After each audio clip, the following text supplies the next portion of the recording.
the country, but well, it's actually a front burner conversation. But we just thought it wise to beam our searchlight, on some other issues that, of course, will be of utmost concern to you, not just as a Nigerian citizen, but as African, knowing that we are part of the African continent.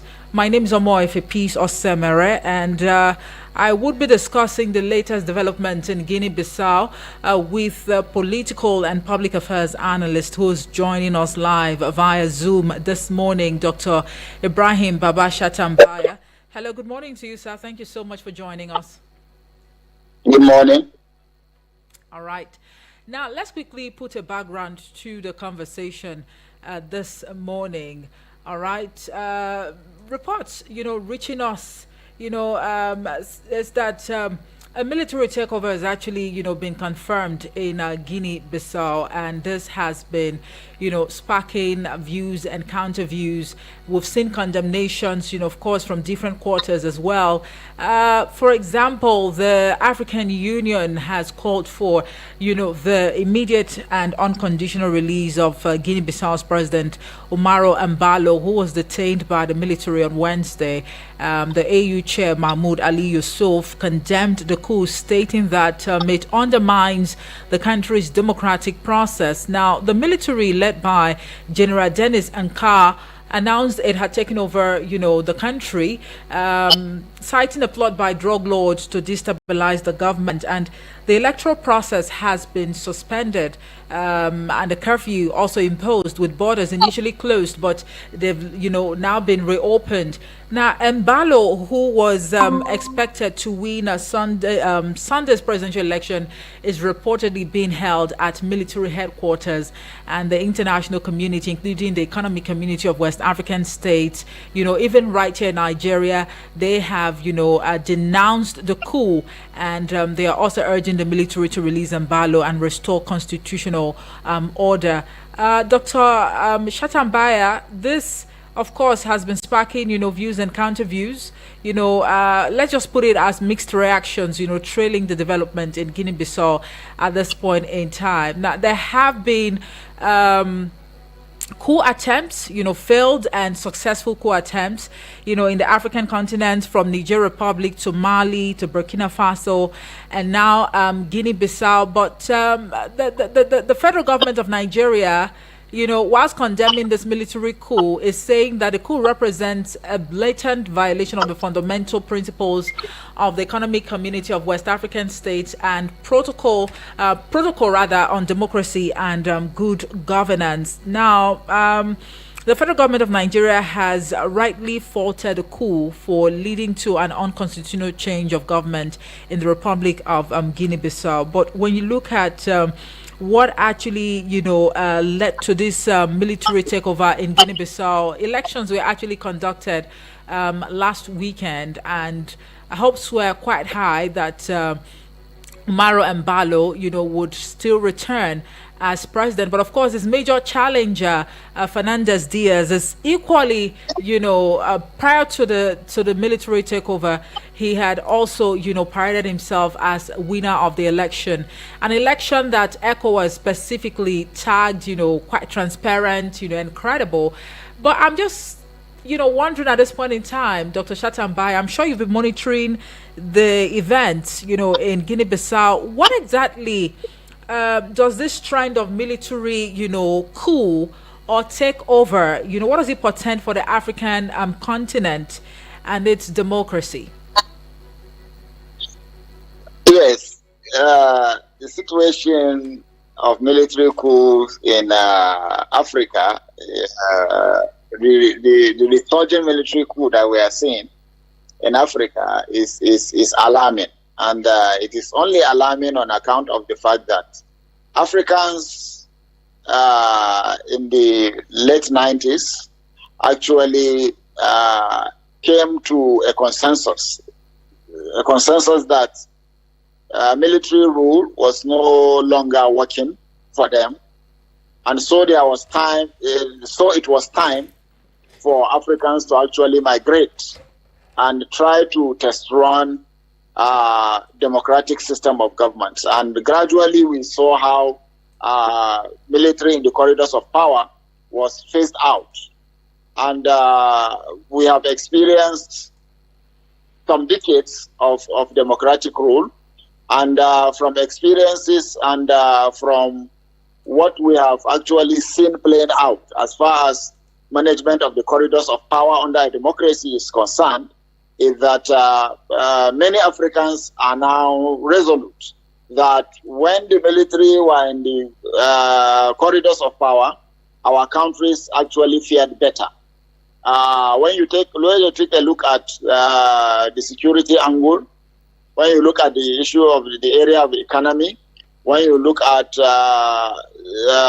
national cohesion, you discover that when the military were in the helms of affairs, African countries were actually better off.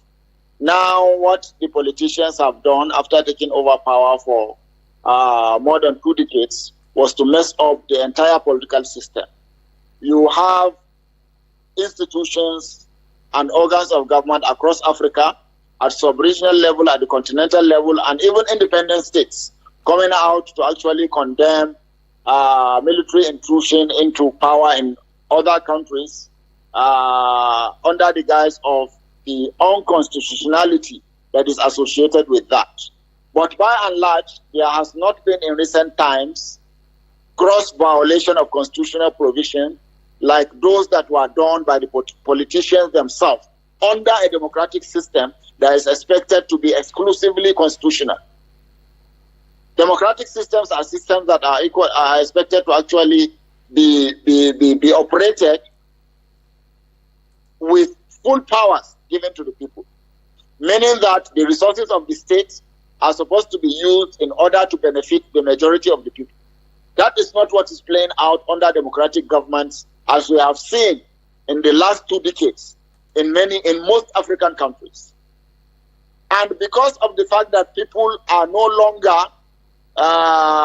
comfortable with democratic governance in Africa, across various states in the African continent, this explains why it is very easy for the military to gradually find their way back into positions of authority in many African countries. From 2020 to date, we've had nothing less than 9 coups in Africa, when you combine both those that were successful and those that were not successful. And for those that were successful, we have had an average of at least 1 from 2020 to 2025. Now, this tells you that people are not satisfied with the way democracy is being operated across their various countries in Africa. Right. We've had scenarios whereby military will take over power and the people will take to the street, showing their solidarity for the military interregnum that has taken place in their own country. Okay. Now, this is to tell you that these people that are in positions of authority have grossly violated the principles of democracy. They have grossly violated the rights of the people. They have grossly taken for granted the trust that people have given them. Okay. And this has made it very, very easy for the military to find themselves back into positions of authority. All right, Dr. Shatambaya, I mean, these are the things that we're actually hearing at this point in time. Is that to say that this military takeover, the reasons for this military takeover, just like you've rightly highlighted, can be justified? And also looking at, statements, a very common one at that we've heard over the years, that a worst democratic dispensation is far better off, compared to a military, dispensation. I don't believe in that. I don't believe in that completely. You see, history has shown us that when you have good leaders, irrespective of the system of government, the tendency is that people will actually be satisfied with the way and manner in which they have held positions of authority. We've had systems that have developed under monarchical system. We have systems that are still developing under monarchical systems of government, whereby people assume positions of authority on the basis of the hereditary constructs of that particular society. We've had systems that have made tremendous progress in various aspects of life under military dictatorship. Just as we have seen systems actually achieve a whole lot of development and innovation under military systems of government. Now, one thing is common in these systems that have actually developed under monarchical systems, under military dictatorship, and other democracies. And what they share in common is that they have good people, visionary leaders in positions of authority. I can tell you that no matter how good we want to actually consider democracy to be, if we have terrible leaders in position of authority, there is no progress that will be achieved. In fact, you could even have more efficient systems under a democracy when you have military leaders that are visionary, that have the interests of the people at heart. Across the length and breadth of Africa, when you take scenarios of what is playing out, take West Africa, for example. Look at the precarious security situation across the West African sub-region. And part of the challenges that is associated with our failed defense system is not unassociated with the excesses of politicians. In Nigeria, for example, just like we've had in various parts of the West African sub-region, you have instances whereby groups that are threatening the security of lives and properties of innocent citizens of the country are being supported by a group of politicians. Now, this tells you that these people are not interested in the well-being of their people, but rather their political interests. They are only interested in whatever they could do possible to find themselves in the position of authority. Look at the system of political recruitment in a democracy that is supposed to be guided by civil principles. You can see how it has turned to a fiscal combat. You have seen how it has dovetailed into wide-scale violence, culminating into loss of lives and properties. And this has been exclusively orchestrated by people who call themselves Democrats, by people who call themselves politicians, by people who claim to have wrestled for power from the military dictators to actually launch the country into a democratic system. Under military dictatorship, if there is nothing, one thing that we could claim, that we could actually make reference to achieving, was the security of lives and property of the people. We were sure when the military were in the helm of affairs that the territorial boundaries of our respective countries were being guarded jealously. All right. Today, our sovereignty has been violated. Today, people cannot move freely in their own country. Neither could they move across various borders with their neighboring countries. Today, people cannot sleep with their eyes closed. Today, people cannot go to their farms. Today, people cannot engage in their legitimate businesses because so many markets have been declared to be under the control of bandits and terrorists. Okay. Today, our children cannot have access to boarding school system. All on account of the frailty of our system that has been made possible on account of the political interests of our political elites that claim to be running a democracy which is in the interest of the people. Well, so you can see clearly that our democracy is broken, that our democracy is not working, that under such circumstances, there is no way our democracy could be consolidated, and there is no way our democracy will endure. All right, Dr. Chatambaya, thank you so much for, painting a picture. What you've just highlighted now, it summarizes what is going on, or what our reality is all about right here in Nigeria. I mean, insurgency to corruption, economic downturns, and what have you. But in the case of Guinea-Bissau, the military led by General Dennis Nkaha announced, that it had taken control, of the country, citing a plot by drug lords to destabilize, the government. But that is not the case in Nigeria. However, we must also take, into consideration the fact that Guinea-Bissau is actually, one of the poorest countries in Africa. What does that really, mean, this military takeover? What does that portend for the citizens of the country, especially at this time? Well, if the military actually claim that their country is becoming a den for drug barons, it means the security of the country is already compromised. And once there is no security, it means there is no state. That's what it means. The responsibility of every government, democratic or otherwise, is to first and foremost ensure that the lives, the properties, and the well-being of the people is being protected. You cannot have a country that is being dominated by drug barons, and you expect that country to actually operate efficiently in the interest of the generality of the people. When you have the perpetration of distribution of drugs within a particular system, what it means is that the well-being of the people is already compromised. And once their well-being is compromised, it means their future is equally put to question. And once the people, the citizens of the country do not have any future, it means the country do not actually have any future. But then, generally, when we look at it, we can tell you that citizens in various African countries, including Guinea-Bissau, are not satisfied with the stewardship of our politicians under a democratic system.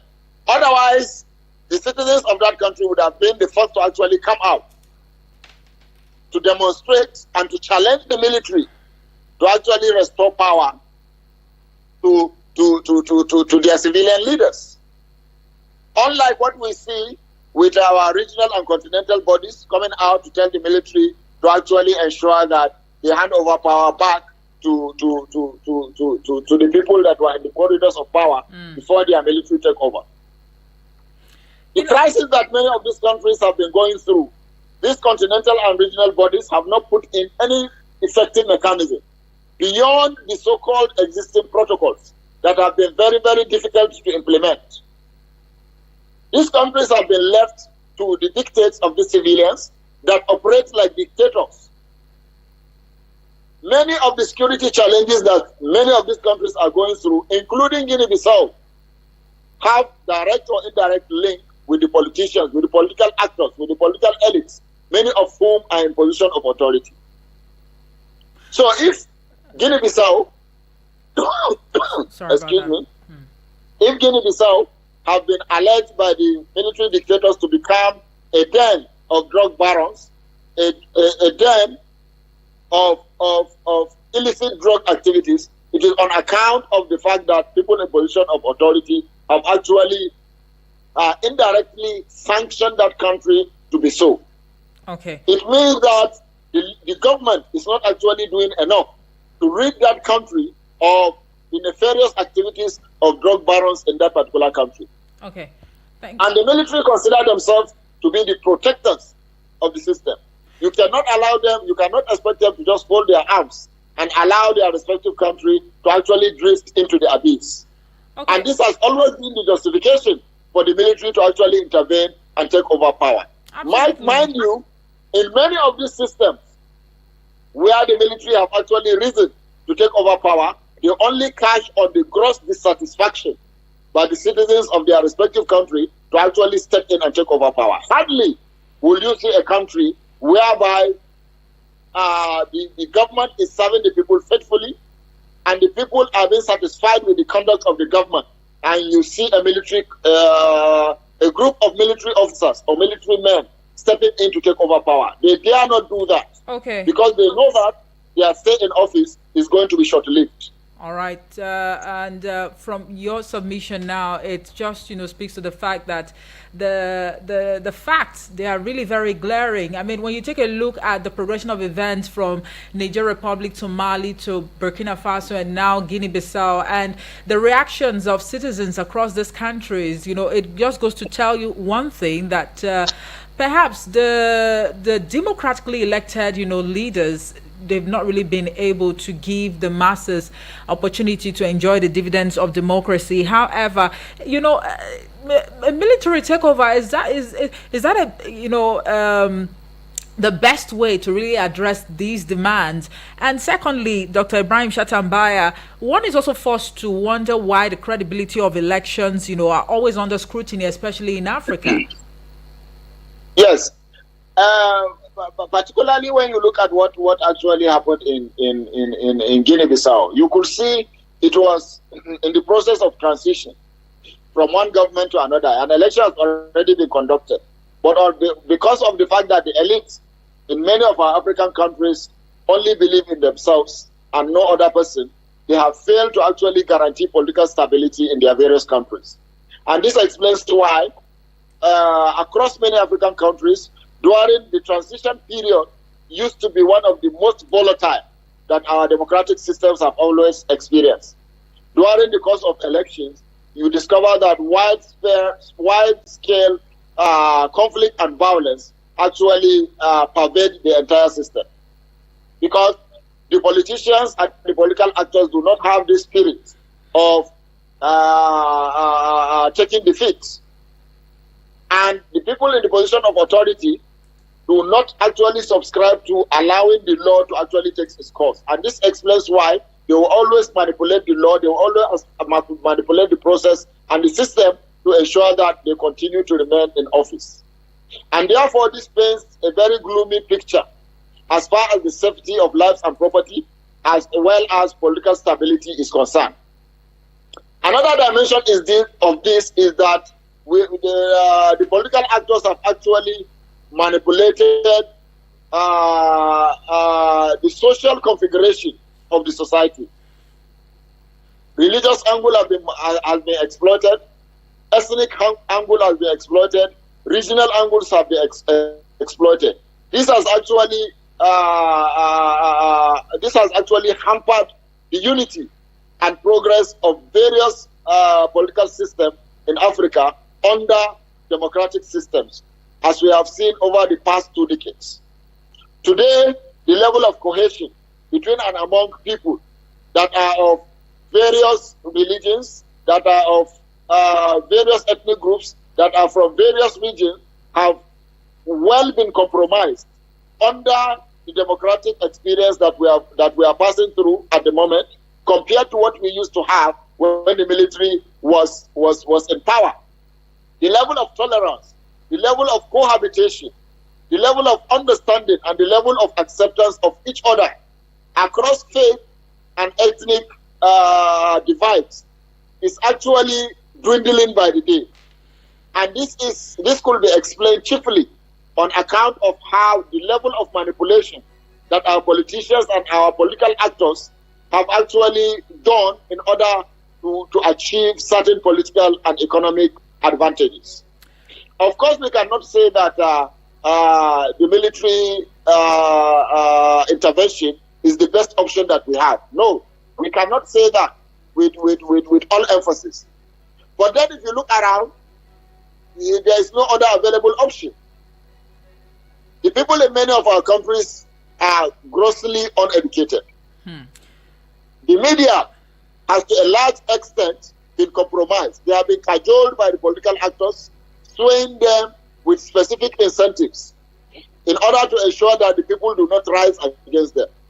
The civil society organizations have equally been cued in. Many of them today are referred to as briefcase civil society organizations because they do the bidding of political actors. And those that are not doing the bidding of political actors from within, they are playing the script of international actors. But that may not have the interest of the country at heart, rather are pursuing certain specific strategic interest of theirs. Okay, Dr. So Dr. the situation Ibrahim. is so, yes. Yeah, what you've just posited now, is that the reality in Nigeria? You're talking about civil society organizations becoming briefcase, of politicians, and the media also being used as a tool by the political class. Is that the reality we're faced with in Nigeria at the moment? To some extent, yes. Although we cannot say that completely the media space have been hijacked by the government. But to a certain extent, some portions, some sections of the media in Nigeria do the bidding of political actors and not the professional interest of which journalism actually stands for. And the same with the civil society organization. Civil society organization, we have a very complex situation where you have a portion of the civil society organizations being flouted or actually pursuing the interests of political actors.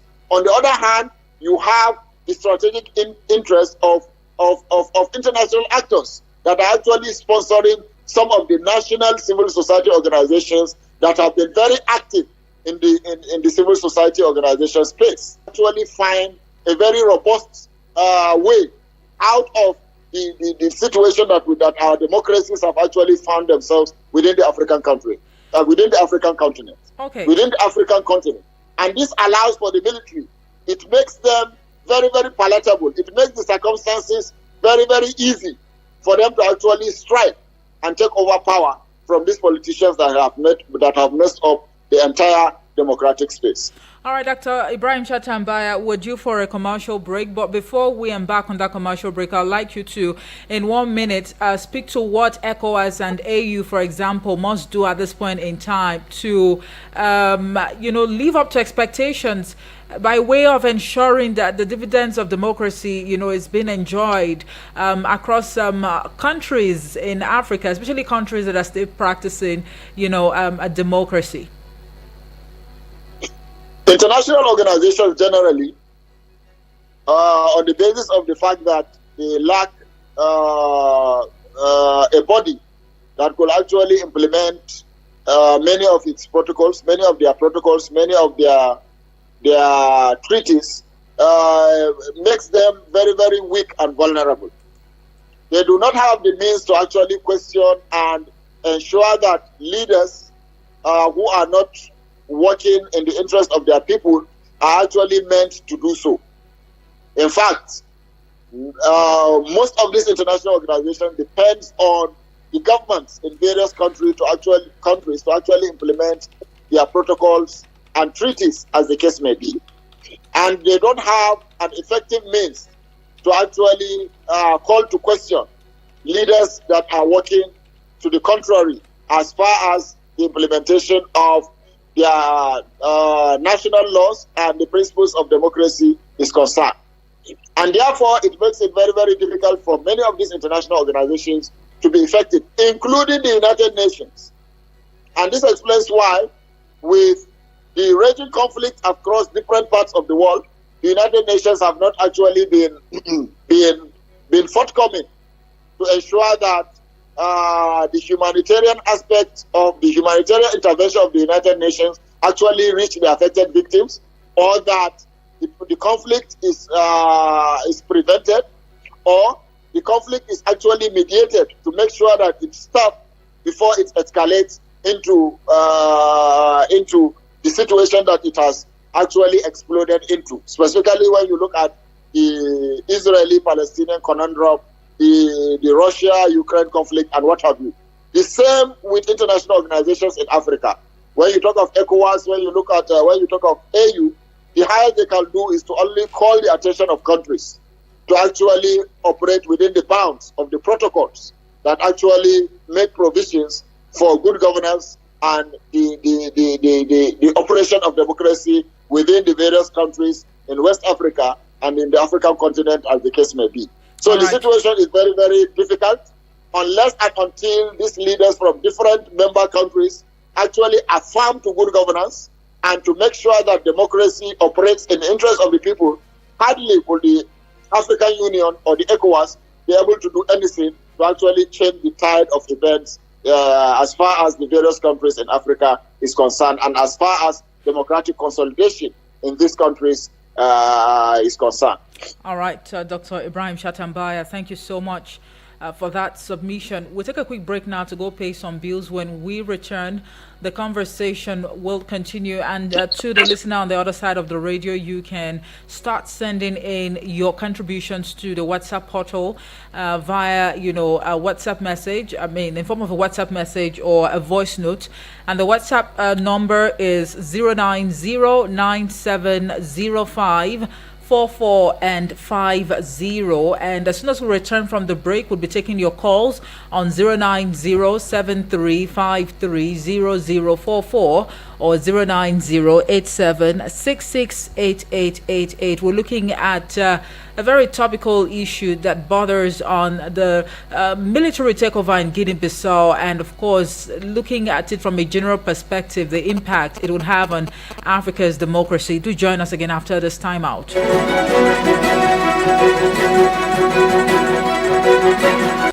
Sorry for the inconvenience. I suppose it was inevitable. Eagles 102.3. Any motor where you dey drive, you need confirm protection, no. For your engine, no. Make a mobile. Make it mobile, no. Make it mobile, yeah. Anywhere you dey, your motor deserve to be number one, yo. Make it mobile, no. Make it mobile, yeah. You carry the go. Make everybody join me, say. Make it mobile. Make you go with the best. Make it mobile. Whether you're flying for a family celebration or a much-needed reunion, fly Emirates and start your holiday on board. Explore up to 6,500 channels of entertainment, including live sport. Stay connected with onboard Wi-Fi. Enjoy special meals and toys for kids and relax in comfort with world-class service all the way. Choose from over 150 destinations, including Dubai, India, the UK and USA. Book now at emirates.com. Fly Emirates. Fly better. Please listen to this announcement. Are you ready to lead the fight against cyber threats? Join the elites and become a member of the Institute of Cybersecurity Professionals, where the best minds in cybersecurity come to sharpen their edge. Whether you are a seasoned expert or an ambitious newcomer, the Institute of Cybersecurity Professionals offers world-class training, cutting-edge resources, and a powerful network of professionals driving digital defense forward. Your skills matter. Your future starts here. Apply now to become a certified member of Institute of Cybersecurity Professionals and take your place at the forefront of cyber resilience. You can visit our website at www.icspng.com and secure your future. You can also visit our office at Suite 13, Candlelocks Plaza, beside FIRS, Duse Junction, Kuba Expressway, Abuja. For more information and inquiries, please call 070-3773-6911. Again, 070-3773-6911. You can also reach us on 070-8388-6662. Once again, 070-8388-6662. Please listen to these announcements. The Champions presents Health and Safety Symposium, a power-packed event you do not want to miss. Get ready for a day of free medical checkup for early attendees, consultation and CNG enlightenment, organic products trade fair, music fun fair and awards, magazine launch, and lots more exciting activities. Venue, Multipurpose Hall, Government Science Secondary School, Tungamaje, GAC, Abuja. Date, last Friday of the month. Time, 4 p.m. For more inquiries, please call 080-6930-9553. Again, 080-6930-9553. Come learn, connect, and have fun. Your health and safety comes first. Things they happen for our community, eh? Now I can recoup back all the money I have spent on this annoying family. Hey, yeah. That woman own don't finish. My dear, let's go and greet them, okay? Hey! Join Media Coalition and Awareness to hold trafficking, MICAS, on I Wish I Knew radio drama and program every Saturday at 10 a.m. on Eagles 102.3 FM Abuja. Join us to kick human trafficking out of our society. I Wish I Knew radio drama and program is brought to you by MICAS and funded by the Ministry of Foreign Affairs of Denmark. Sorry for the inconvenience. I suppose it was inevitable. Eagles 102.3. All right, we're back. Thank you so much for staying with us. And if you are just joining us, this is Eagles Outlook live on Eagles FM 102.3 Abuja, where we are discussing the recent military takeover in Guinea Bissau and, of course, its impact on Africa's democracy. Well, I've been speaking with Dr. Ibrahim Babasha Tambaya, a political and public affairs analyst who is, live via Zoom this morning to share his thoughts on this issue. All right, you can now call us on 09087668888 or send a voice note or even a message to the WhatsApp portal on 09097054450. I mean, when you take a look at the progression of events, across countries in Africa and the spate of military coups, what exactly does that portend for, Africa's democracy? I see a message right here on the Facebook page from Ozo Francis Omaga Namani watching us live from Amagunze in Enugu State. It says, good morning. Bad governance, sit-tight syndrome and deficiencies being witnessed in some part of Africa have been their major bane. This narrative must be corrected in order to get things right. Thank you, Ozo Francis, for that message. And I see this one from Lorenzo de Capincho from Kubwa. He says, the truth is, democracy is not working for us in Africa. Africans are misusing power. They are abusing power under democracy. And those who are at the helm of affairs, they insult humanity through the abuse of their privileged officers. I think we need more military takeovers in Africa. And he's even went further to say Nigeria inclusive. That actually speaks volumes, Lorenzo. According to him, do you even know that those who are in political parties, they do not know the reasons they are there? How can somebody be jumping from one political party to another? Do you run away from your family because you had an issue with a relation or relative? Democracy is abused in Africa. Military is a better option. That's what Lorenzo de Capinto is saying all the way from Cuba. But if your thoughts are any different, please go right ahead and call us as quickly as possible so that we get your thoughts on this issue. All right, because we have less than 4 minutes actually to wrap things up on the program this morning. Dr. Ibrahim Shatambaya, thank you so much for staying with us.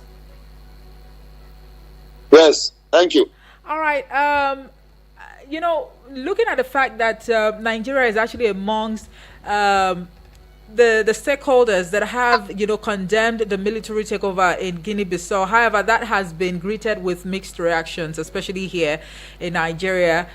Some are saying that we lack the moral justification to even condemn what is going on in Guinea-Bissau, and that really speaks volumes, honestly. That is quite a narrative. But do you really think that is the case, that we lack the moral justification to condemn what has just happened in Guinea-Bissau? And what exactly do you think we must do at this point in time as a nation that is regarded as the big brother of Africa?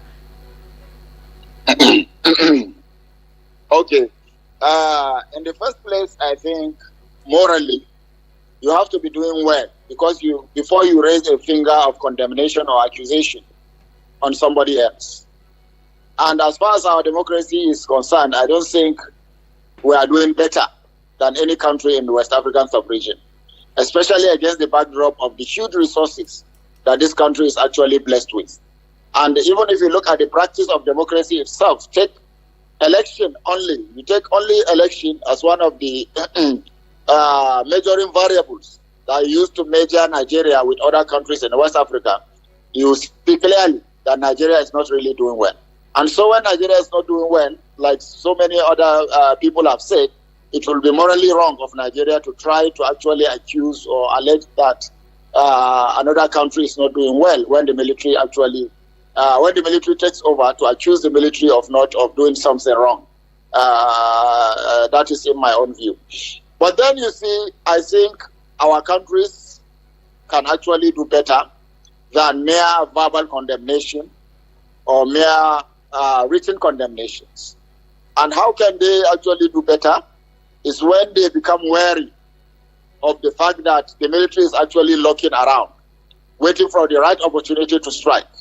In order to prevent that, our various governments have to begin to retrace their steps, to begin to actually come up with implementable measures, proactive and pragmatic measures to actually address poverty, with measures that will be effectively implemented to take care of improving the situation of education in the country, increasing access to education, working on managing the security situation in the country, improving tremendously the security situation in the country, making available and accessible health infrastructure across various parts of their respective countries, providing potable water and adequate and affordable housing, in addition to provision of critical infrastructure like roads, telecommunication network,